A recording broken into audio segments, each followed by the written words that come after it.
welcome back to ET Live's celebration of all things Comic-Con. Now, Ash and I have already talked all about how much we love Marvel, but we've got to give lots of love to DC Comics as well. Yes, especially my lady, Diana Prince, because we already should have seen 80s Diana in Wonder Woman 1984. Tear. I am so bummed. I really, really want to know what is going to be happening next to her in that movie. Well, we do have a little bit of a surprise because E.T. caught up with Gal Gadot and Patty Jenkins back in December at a Comic-Con in Brazil to get the scoop on all things Wonder Woman 1984. Take a look. What a treat. I get both of you. Oh, we're so excited to be here.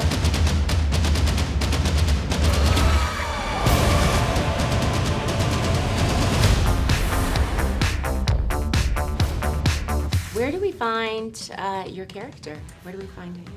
So Diana has been around. You know, in the first movie, we got to establish Wonder Woman and to tell the journey of Diana Prince becoming Wonder Woman. Right. And in this story, we meet her in 1984. She's been around. She's been helping mankind. You know, doing what she feels she needs to do. Her calling. Pretty lonely because she lost some of her teammates over the years, and then something crazy is about to happen to her.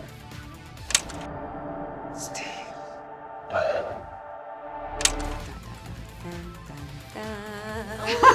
And that is the tease, folks. So there you go. Good. Now, after you saw this film, a cut, maybe like one of the first cuts of this film, I hear you cried. Is that accurate? Yes, and I'm not an easy crier. No. Just to, save my pride. She's no crybaby, folks. She like is when I'm one pregnant, for a I'm not the reason. type of women who watch commercials and cry. But you didn't do that for the first one, but you did it No, this time I around. had such a strong reaction to this movie. Why? And it caught me off guard.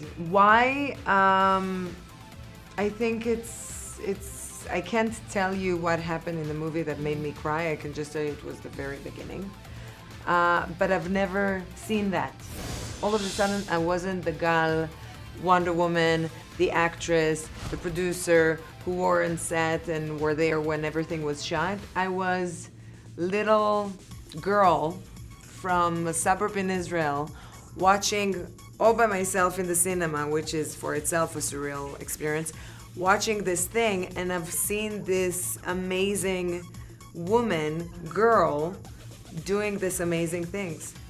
And I did not expect that. We're doing something that we hope is gonna have an impact, but it hasn't. It's very impactful on us already. So touch wood, it's a good sign.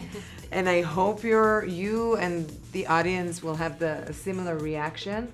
I mean, if we you had really that- aspire to do something special and unique and meaningful. Well, I mean, and maybe it brought emotions upon you because here you are suiting up for the second time in this iconic role, and you're a mom of two daughters. It is for the girls, but we can't reach the place where we're gonna stop talking about female, we can't just empower women only by focusing on women. We also need to educate the boys and the men. So, a young boy that goes to see in the cinema this amazing woman that does those amazing things, that he can believe a woman could do that. Right. You know what I mean? Absolutely. So it goes both ways. And you guys have done such a great job pairing up these two fearless women. I mean, just taking on the big screen.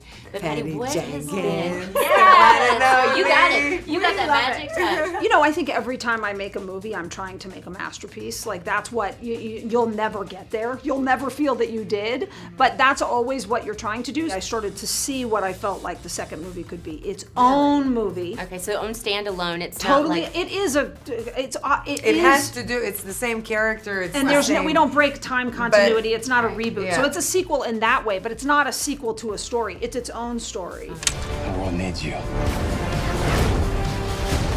I am aiming for this movie to be better in every way, and I feel like we aspired to make something that we felt was grand and fantastic and something you'd want to go see in the theater. And we did something that I think is super exciting. It was so incredible to watch because we went to real locations and we shot real people doing real incredible sequences on wires.